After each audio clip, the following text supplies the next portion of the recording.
ಎಲ್ರಿಗೂ ನಮಸ್ಕಾರ. ಇವತ್ತು ನಾವು ಮಾತಾಡಕ್ ಹೊತ್ತಿರೋ ವಿಷಯ ಅಂದೊಂದಿತ್ತು ಕಾಲ, ಇತ್ತೀಚೆಗೆ ಬಂದ ಕನ್ನಡ ಸಿನಿಮಾ. ಹೌದು. ಈ ಚಿತ್ರದ ಬಗ್ಗೆ ಖಡಕ್ ಸಿನಿಮಾ ಒಂದು ವಿಮರ್ಶೆ ಕೊಟ್ಟಿದೆ. ಆ ವಿಮರ್ಶೆಯನ್ನ ಆಧಾರವಾಗಿಟ್ಕೊಂಡು ಅದರ ಒಂದು ಆಳವಾದ ಅವಲೋಕನ ಮಾಡೋಣ ಅಂತ. ಒಳ್ಳೆ ಐಡಿಯಾ. ಮೊದಲಿಗೆ ಕಥೆ ಏನ್ ಹೇಳುತ್ತೆ ವಿಮರ್ಶೆ?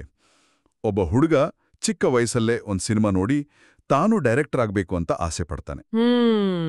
ಆ ಕನಸು ಹೊತ್ತು ಬೆಂಗಳೂರಿಗೆ ಬರ್ತಾನೆ. ಆಮೇಲೆ ಅವನ ಜರ್ನಿ, ಅವನು ಪಡೋ ಕಷ್ಟಗಳು, ಇದೇ ಸಿನಿಮಾದ ಕಥೆ ಅಂತ ವಿಮರ್ಶೆ ಹೇಳುತ್ತೆ. ಓಕೆ.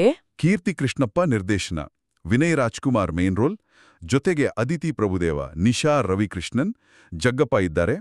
ಆಮೇಲೆ ಕ್ರೇಜಿ ಸ್ಟಾರ್ ರವಿಚಂದ್ರನ್ ಅವರೊಂದು ಗೆಸ್ಟ್ ರೋಲ್ ಕೂಡ ಇದೆ. ಹೌದು ಹೌದು. ನಮ್ಮ ಇವತ್ತಿನ ಉದ್ದೇಶ ಆ ವಿಮರ್ಶೆಯನ್ನ ಸುಮ್ಮನೆ ಓದೋದಲ್ಲ, ಬದಲಿಗೆ ಅದರಲ್ಲಿರೋ ಮುಖ್ಯ ಪಾಯಿಂಟ್ಸ್ ಏನು, ಪಾಸಿಟಿವ್ಸ್ ನೆಗೆಟಿವ್ಸ್ ಏನ್ ಹೇಳಿದ್ದಾರೆ, ಯಾಕೆ ಹೇಳಿದ್ದಾರೆ ಅಂತ ಸ್ವಲ್ಪ ಡೀಪ್ ಆಗಿ ನೋಡೋಣ. ಶುರು ಮಾಡೋಣವೇ? ಖಂಡಿತ. ಈಗ ನೀವು ಕತೆ ಹೇಳಿದ್ರಲ್ಲ, ಒಬ್ಬ ನಿರ್ದೇಶಕನಾಗೋ ಕನಸ್ಸು, ಹೋರಾಟ, ಅದು ಕೇಳಿದ ತಕ್ಷಣ ಯಾಕಿದು ನಿರ್ದೇಶಕರ ಸ್ವಂತ ಅನುಭವ ಇರಬಹುದೋ ಅಂತ ವಿಮರ್ಶೆ ಊಹಿಸಿರಬಹುದು ಅನಿಸ್ತು. ಹೌದು, ಅದು ಸಾಧ್ಯತೆ ಇದೆ ಅಲ್ವಾ? ಖಂಡಿತ. ಯಾಕಂದ್ರೆ ಸಿನಿಮಾ ಮಾರ್ಬೇಕು ಅಂತ ಬರೋ ಪ್ರತಿಯೊಬ್ಬರ ಜೀವನದಲ್ಲೂ ಒಂಥರ ಹೋರಾಟ ಇದ್ದೇ ಇರುತ್ತೆ. ಅದು ತುಂಬಾ ರಿಲೇಟಬಲ್ ವಿಷಯ. ನಿಜ. ಆದ್ರೆ ಇದು ಎಷ್ಟರ ಮಟ್ಟಿಗೆ ನಿರ್ದೇಶಕರದೇ ಕಥೆ ಅಥವಾ ಅದರಿಂದ ಸ್ಫೂರ್ತಿ ಪಡೆದಿದ್ದ ಅನ್ನೋದು ಬೇರೆ ವಿಷಯ. ಆದ್ರೆ ಕಥಾಹಂದರ ಅಂತೂ ಆಸಕ್ತಿಕರವಾಗಿದೆ. ಹೌದು. ಸರಿ, ಹಾಗಾದ್ರೆ ವಿಮರ್ಶಕರು ಗುರುತಿಸಿರುವ ಪಾಸಿಟಿವ್ ಪಾಯಿಂಟ್ಸ್ಗಡೆ ಮೊದಲು ಹೋಗೋಣ. ಒಂದು, ನಾಸ್ಟಾಲ್ಜಿಯಾ. ಓ, ನಾಸ್ಟಾಲ್ಜಿಯಾ. ಹೌದು, ಬಾಲ್ಯದ ಆಟಗಳು, ಅಂದ್ರೆ ಬುಗುರಿ, ಗೋಲಿ ಆಕಾಡೋದು, ಆ ಕಾಲದ ತಿಂಡಿಗಳು, ಈ ಬೆರಳಲ್ಲಿ ಸಿಗೋ ಬೋಟಿ, ಬಳಪ, ಹುಣಸೆಹಣ್ಣು ತಿನ್ನೋದು, ಇದನ್ನೆಲ್ಲ ವಿಮರ್ಶಕರು ತುಂಬಾ ಇಷ್ಟಪಟ್ಟಿದ್ದಾರೆ. ಒಂಥರ ಹಳೆ ಕಾಲಕ್ಕೆ ಕರ್ಕೊಂಡು ಹೋಗುತ್ತೆ ಅಂತ. ಅದು ಜನರಿಗೆ ಬೇಗ ಕನೆಕ್ಟ್ ಆಗುತ್ತೆ. ಎಕ್ಸಾಕ್ಟ್ಲಿ. ಆಮೇಲೆ ಇನ್ನೊಂದು ಪಾಯಿಂಟ್ ಅಂದ್ರೆ, ನಾಯಕನಿಗೆ ಚಿಕ್ಕ ವಯಸ್ಸಲ್ಲೇ ಸಿನಿಮಾ ಮೇಲೆ ಆಸಕ್ತಿ ಬರಲು ಕಾರಣವಾದ ನಾಗರಹಾವು ಸಿನಿಮಾದ ರೆಫರೆನ್ಸ್. ಓ, ಓಕೆ. ಮತ್ತೆ ಪುಟ್ಟಣ್ಣ ಕಣ್ಗಾಲ್ ಅವರಿಗೆ ಒಂದು ಟ್ರಿಬ್ಯೂಟ್ ಕೊಟ್ಟಿರೋದನ್ನ ವಿಮರ್ಶೆ ಮೆಚ್ಕೊಂಡಿದೆ. ಕನ್ನಡ ಸಿನಿಮಾದ ದಿಗ್ಗಜರಿಗೆ ಗೌರವ ಸಲ್ಲಿಸಿದ್ದು ಚೆನ್ನಾಗಿದೆ ಅಂತ ಹೇಳಿದ್ದಾರೆ. ಅದು ಒಳ್ಳೆ ವಿಷಯ. ಯಾಕಂದ್ರೆ ಪುಟ್ಟಣ್ಣ ಅವರ ಹೆಸರು ಹೇಳಿದ್ರೆ ಒಂದು ತೂಕ ಇರುತ್ತೆ. ಖಂಡಿತ. ಇನ್ನು ಮುಖ್ಯವಾಗಿ ವಿನಯ್ ರಾಜ್ಕುಮಾರ್ ಅವರ ನಟನೆ. ಅದರ ಬಗ್ಗೆ ಏನ್ ಹೇಳಿದ್ದಾರೆ? ವಿಮರ್ಶೆ ತುಂಬಾ ಪಾಸಿಟಿವ್ ಆಗಿದೆ. 3 ಶೇಡ್ಸ್ ಇದ್ದೆ ಅಂತೆ ಪಾತ್ರಕ್ಕೆ. 3ರಲ್ಲೂ ಅವರು ತುಂಬಾ ನಂಬಿಕೆ ಬರೋ ಹಾಗೆ ನಟಿಸಿದ್ದಾರೆ ಅಂತ. ಓ, ಗ್ರೇಟ್. ಸ್ಪೆಷಲ್ ಆಗಿ ಕನ್ನಡ ಭಾಷೆಯ ಬಗ್ಗೆ ಅವ್ರು ಹೇಳೋ ಒಂದು ಡೈಲಾಗ್ ಇದೆಯಂತೆ, ಅದು ಬಹಳ ಇಂಪ್ಯಾಕ್ಟ್ಫುಲ್ ಆಗಿತ್ತು ಅಂತ ವಿಮರ್ಶೆಯಲ್ಲಿ ಮೆನ್ಷನ್ ಮಾಡಿದ್ದಾರೆ. ಓಕೆ, ಅದು ಕೇಳೋಕ್ ಚೆನ್ನಾಗಿದೆ. ಆಮೇಲೆ ಫ್ರೆಂಡ್ಸ್ ಮಧ್ಯೆ ಇರೋ ಬಾಂಡಿಂಗ್, ಅದರಿಂದ ಬರೋ ಸ್ವಲ್ಪ ಕಾಮಿಡಿ ಸೀನ್ಸ್ ಕೂಡ ನ್ಯಾಚುರಲ್ ಆಗಿ ಚೆನ್ನಾಗಿತ್ತು ಅಂತ ಹೇಳಿದ್ದಾರೆ. ಸರಿ. ಕೊನೆಯದಾಗಿ ಅಂದೊಂದಿತ್ತು ಕಾಲ ಅನ್ನೋ ಟೈಟಲ್ ಇದೆಯಲ್ಲ, ಹೌದು, ಅದೊಂದು ಸಮರ್ಥನೆಯನ್ನ ಕೊನೆ ಹಂತದಲ್ಲಿ ಕೊಟ್ಟಿದ್ದಾರಂತೆ. ಆ ಸೀನು, ಆ ಡೈಲಾಗ್ಸು ಮನಸ್ಸಿಗೆ ತಟ್ಟುವ ಹಾಗೆ ಇತ್ತು ಅಂತ ವಿಮರ್ಶಕರು ಹೇಳಿದ್ದಾರೆ. ಇವೆಲ್ಲ ಚಿತ್ರದ ಪ್ಲಸ್ ಪಾಯಿಂಟ್ಸ್. ಈ ಪಾಸಿಟಿವ್ಸ್ ಕೇಳಿದ್ರೆ ಒಂದು ಫೀಲ್ ಗುಡ್ ಅಥವಾ ಇಮೋಷನಲ್ ಕನೆಕ್ಟ್ ಕೊಡೋ ಪ್ರಯತ್ನ ಚಿತ್ರದಲ್ಲಿ ಇದೆ ಅನ್ಸುತ್ತೆ. ಹೌದು. ಈಗ ನಾಸ್ಟಾಲ್ಜಿಯಾ ಬಗ್ಗೆ ಹೇಳಿದ್ರಲ್ಲ, ಅದು ಹೇಗೆ ಅಂದ್ರೆ ಬರೀ ಹಳೆ ನೆನಪುಗಳನ್ನ ತೋರಿಸಿದ್ರೆ ಸಾಲ. ಸರಿ. ವಿಮರ್ಶೆ ಅದನ್ನ ಮೆಚ್ಚಿದೆ ಅಂದ್ರೆ ಬಹುಶಃ ಆ ದೃಶ್ಯಗಳು ಕಥೆ ಜೊತೆ, ಪಾತ್ರದ ಜೊತೆ ಚೆನ್ನಾಗಿ ಬೆರೆತಿರಬೇಕು. ಕೇವಲ ಮೇಲೆ ಮೇಲೆ ತೋರಿಸ್ದಾಗೆ ಇರಬಾರ್ದು. ಹೌದು, ಅದು ಮುಖ್ಯ ಅಲ್ವಾ? ನಿಜ. ಇನ್ನು ಪುಟ್ಟಣ್ಣ ಕಣಗಾಲ್, ನಾಗರಾಹು ರೆಫರೆನ್ಸ್ ಎಲ್ಲ ಕನ್ನಡದ ಪ್ರೇಕ್ಷಕರಿಗೆ ಅದು ಬರೀ ಹೆಸರಲ್ಲ, ಅದೊಂದು ಇಮೋಷನ್. ಅದನ್ನ ಸರಿಯಾಗಿ ಬಳಸಿದ್ರೆ ಚಿತ್ರಕ್ಕೆ ಒಂದು ಡೆಪ್ತ್ ಬರುತ್ತೆ. ಇನ್ನು ವಿನಯ್ ಅವರ ನಟನೆ ಬಗ್ಗೆ ನೀವ್ ಹೇಳಿದ್ದು ಕೇಳಿ ಖುಷಿಯಾಯ್ತು. 3 ಶೇಡ್ಸ್ ಅಂದ್ರೆ ನಟರಿಗೆ ಒಳ್ಳೆ ಅವಕಾಶ ಸಿಕ್ಕಿದೆ. ಹೌದು, ವಿಮರ್ಶೆ ಪ್ರಕಾರ ಅವರೇ ಚಿತ್ರವನ್ನ ಹೊತ್ತಿದ್ದಾರೆ ಅನ್ನೋ ಹಾಗೆ ಇದೆ. ಅದು ಒಳ್ಳೆದು. ಆದ್ರೆ ಅದರ ಇನ್ನೊಂದು ಸೈಡ್ ಕೂಡ ಇರುತ್ತೆ. ಬೇರೆ ಪಾತ್ರಗಳಿಗೆ ಸ್ಕೋಪ್ ಕಡಿಮೆ ಆಯ್ತಾ ಅನ್ನೋ ಪ್ರಶ್ನೆ ಬರುತ್ತೆ. ಅದನ್ನ ನೆಗೆಟಿವ್ಸ್ನಲ್ಲಿ ನೋಡೋಣ. ಖಂಡಿತ. ಟೈಟಲ್ ಜಸ್ಟಿಫಿಕೇಶನ್ ವಿಷಯ, ಅದು ತುಂಬಾ ಮುಖ್ಯ. ಒಂದು ಒಳ್ಳೆ ಟೈಟಲ್ ಇಟ್ಟು ಅದಕ್ಕೆ ಕೊನೆಯಲ್ಲಿ ಒಂದು ಅರ್ಥ ಸಿಕ್ಕಾಗ ಪ್ರೇಕ್ಷಕನಿಗೆ ಒಂಥರ ಕಂಪ್ಲೀಟ್ ಆದ ಫೀಲ್ ಬರುತ್ತೆ. ಸರಿ, ಹಾಗಾದ್ರೆ ನೆಗೆಟಿವ್ಸ್ ಕಡೆ ಬರೋಣ. ವಿಮರ್ಶೆ ಏನ್ ಹೇಳುತ್ತೆ? ಮೊದಲನೇ ಪಾಯಿಂಟ್ ನೀವೀಗ ಹೇಳ್ದಾಗೇನೆ, ಓಕೆ, ವಿನಯ್ ಅವರ ಪಾತ್ರ ಬಿಟ್ಟು ಬೇರೆ ಪಾತ್ರಗಳಿಗೆ ಅಷ್ಟೊಂದು ಸ್ಕೋಪ್ ಇರಲಿಲ್ಲ ಅನ್ನೋದು. ಅದಿತಿ ಪ್ರಭುದೇವ ಅವರ ಪಾತ್ರದ ಎಂಟ್ರಿ ಕೂಡ ತುಂಬಾ ಸಡನ್ ಆಗಿ ಆಯ್ತು ಅನ್ನಿಸ್ತು ಅಂತ ವಿಮರ್ಶಕರು ಹೇಳಿದ್ದಾರೆ. ಓ, ಹಾಗೆ ಅನ್ಸಿದ್ಯಾ? ಹೌದು. ಇನ್ನು ಎರಡನೇ ದೊಡ್ಡ ಮೈನಸ್ ಪಾಯಿಂಟ್ ಅಂದ್ರೆ ಸಿನಿಮಾದ ವೇಗ, pace. Okay. Film length actually ಕಮ್ಮಿನೇ ಇದೆ, 1 ಗಂಟೆ 55 ನಿಮಿಷ ಅಷ್ಟೇ. ಆದ್ರೂ ಸಿನಿಮಾ ನೋಡುವಾಗ ನಿಧಾನ ಅನಿಸ್ತು ಅಂತ ವಿಮರ್ಶೆ ಹೇಳುತ್ತೆ. ಸ್ಕ್ರೀನ್ ಪ್ಲೇ ಸ್ವಲ್ಪ ವೀಕ್ ಇತ್ತು ಅಥವಾ ಹೊಸತನ ಇರ್ಲಿಲ್ಲ ಅಂತ ಅನ್ಸಿದೆ ಅವರಿಗೆ. ಇದು ಕಾಮನ್ ಪ್ರಾಬ್ಲಮ್ ಕೆಲವೊಮ್ಮೆ. ಲೆಂತ್ ಕಮ್ಮಿ ಇದ್ರೂ ಎಂಗೇಜಿಂಗ್ ಇಲ್ಲ ಅಂದ್ರೆ ನಿಧಾನ ಅನ್ಸ್ಬೋದು. ಕರೆಕ್ಟ್. ಮೂರನೇದು ನಾಯಕನ ಸ್ಟ್ರಗಲ್, ಅಂದ್ರೆ ಡೈರೆಕ್ಟರ್ ಆಗೋ ದಾರಿಯಲ್ಲಿ ಬರೋ ಚಾಲೆಂಜಸ್. ಹೌದು. ಅದಿನ್ನಷ್ಟು ಸ್ಟ್ರಾಂಗ್ ಆಗಿರ್ಬೇಕಿತ್ತು. ಅದರಲ್ಲಿ ಇಂಟೆನ್ಸಿಟಿ ಕಡಿಮೆ ಇತ್ತು. ಪಾತ್ರಕ್ಕೂ ಇನ್ನಷ್ಟು ಇಮೋಷನಲ್ ಡೆಪ್ತ್ ಬೇಕಿತ್ತು. ಎಲ್ಲ ಸ್ವಲ್ಪ ಫಾಸ್ಟ್ ಆಗಿ ಮೇಲೆ ಮೇಲೆ ನಡೆದೋಯ್ತು ಅನ್ನೋ ಫೀಲ್ ಬಂತು ಅಂತ ಹೇಳಿದ್ದಾರೆ. ಇದು ಸ್ವಲ್ಪ ಸೀರಿಯಸ್ ಪಾಯಿಂಟ್. ಯಾಕಂದ್ರೆ ಒಬ್ಬ ವ್ಯಕ್ತಿಯ ಜರ್ನಿ ತೋರಿಸುವಾಗ ಆ ಚಾಲೆಂಜಸ್, ಆ ಇಮೋಷನ್ಸ್ ತಾನೇ ಪ್ರೇಕ್ಷಕನ್ನ ಹಿಡಿದಿಟ್ಕೊಳ್ಳೋದು. ಹೌದು. ವಿಮರ್ಶೆ ಪ್ರಕಾರ ಆ ಹೋರಾಟ ಅಷ್ಟೊಂದು ತಟ್ಲಿಲ್ಲ, ಪಾತ್ರಕ್ಕೆ ಆಳ ಸಾಲ್ದು ಅಂದ್ರೆ ಪ್ರೇಕ್ಷಕರಿಗೆ ನಾಯಕನ ಕಷ್ಟದ ಜೊತೆ ಪೂರ್ತಿಯಾಗಿ ಇನ್ವಾಲ್ವ್ ಆಗೋಕೆ ಕಷ್ಟ ಆಗಿರ್ಬೋದು. ಬಹುಶಃ ಅದಕ್ಕೆ ಸಿನಿಮಾ ನಿಧಾನ ಅನ್ಸಿರ್ಬೋದೂ ಕೂಡ. ಹೌದು, ಲಿಂಕ್ ಇರ್ಬೋದು. ಇನ್ನು 4ನೇ ಪಾಯಿಂಟ್, ಕ್ಲೈಮ್ಯಾಕ್ಸ್. ಓಕೆ, ಕ್ಲೈಮ್ಯಾಕ್ಸ್ ಬಗ್ಗೆ ಏನಂತೆ? ವಿಮರ್ಶೆ ಹೇಳುತ್ತೆ ಅದು ತಾಳ್ಮೆ ಪರೀಕ್ಷಿಸಿತು ಅಂತ. ಓಹೋ, ಅದು ಸ್ವಲ್ಪ ಸ್ಟ್ರಾಂಗ್ ಕಮೆಂಟ್. ಹೌದು. ಮೆಮೊರೀಸ್ ವಿತ್ ರವಿಚಂದ್ರನ್ ಅಂತ ಒಂದು ಕಾನ್ಸೆಪ್ಟ್ ಇದೆಯಂತೆ ಕ್ಲೈಮ್ಯಾಕ್ಸ್ನಲ್ಲಿ. ಆದರೆ ಅದು ತುಂಬಾ ಸೂಪರ್ಫಿಷಿಯಲ್ ಆಗಿತ್ತು, ಅಂದ್ರೆ ಕಥೆಯೊಳಗೆ ಸರಿಯಾಗಿ ಬೆರೆತಿಲ್ಲ, ಮೇಲೆ ಮೇಲೆ ಇತ್ತು ಅನ್ನೋದು ವಿಮರ್ಶಕರ ಅಭಿಪ್ರಾಯ. ನಾಯಕನ ಫಿಲ್ಮ್ ಮೇಕರ್ ಜರ್ನಿಯನ್ನ ಕಂಪ್ಲೀಟ್ ಮಾಡೋಕೆ ಆ ಭಾಗ ಹೆಲ್ಪ್ ಮಾಡಲಿಲ್ಲ ಅಂತ.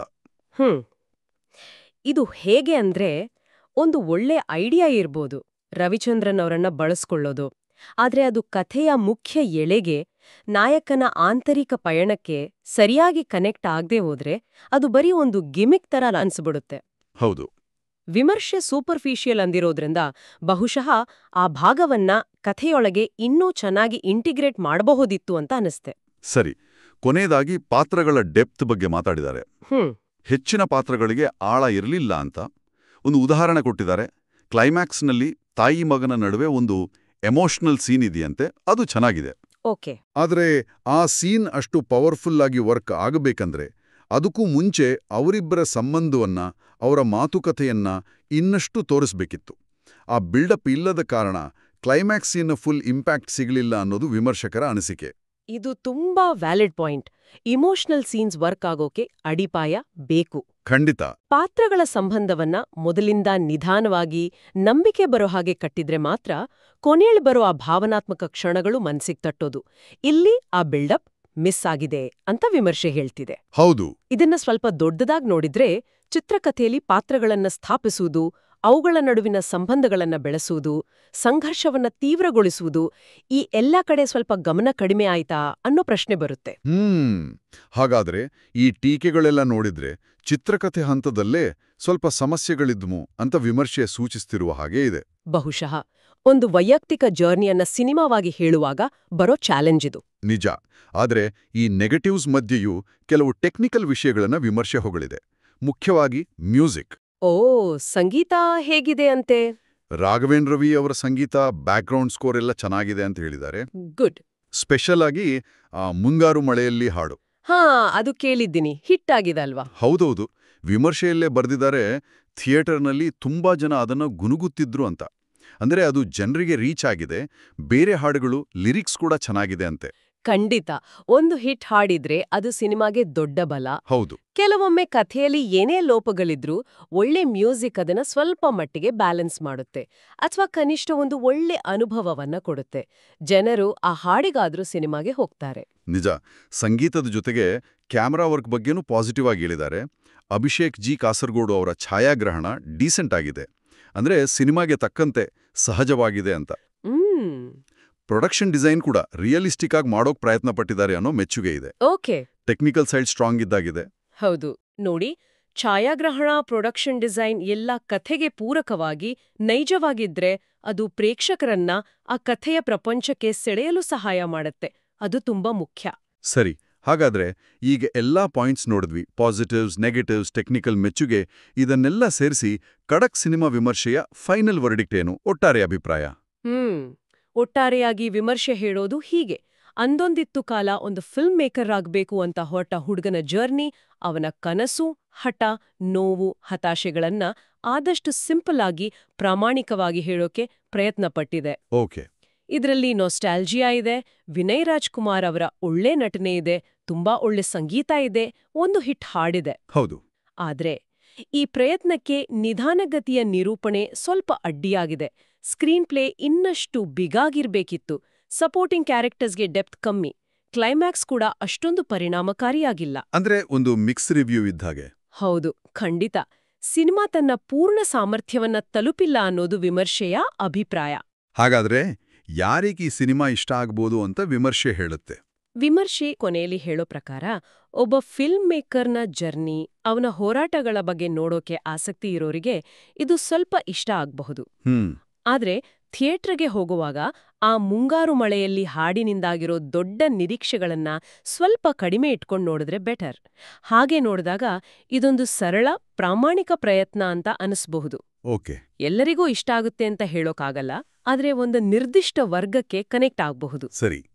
ಈ ಇಡೀ ಚರ್ಚೆಯಿಂದ, ವಿಮರ್ಶೆಯ ಆಧಾರದ ಮೇಲೆ ಒಂದು ಮುಖ್ಯವಾದ ಪ್ರಶ್ನೆ ಮನಸ್ಸಿಗೆ ಬರ್ತಿದೆ. ಹೇಳಿ.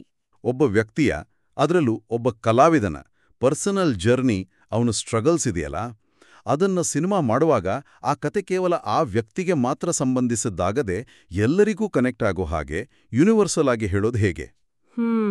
ಬಹಳ ಮುಖ್ಯವಾದ ಪ್ರಶ್ನೆ. ಈ ವಿಮರ್ಶೆ ನೋಡಿದ್ರೆ ಅಂದೊಂದಿತ್ತು ಕಾಲದಲ್ಲಿ ಈ ಬ್ಯಾಲೆನ್ಸ್ ಸ್ವಲ್ಪ ಕಷ್ಟ ಆಯ್ತಾ?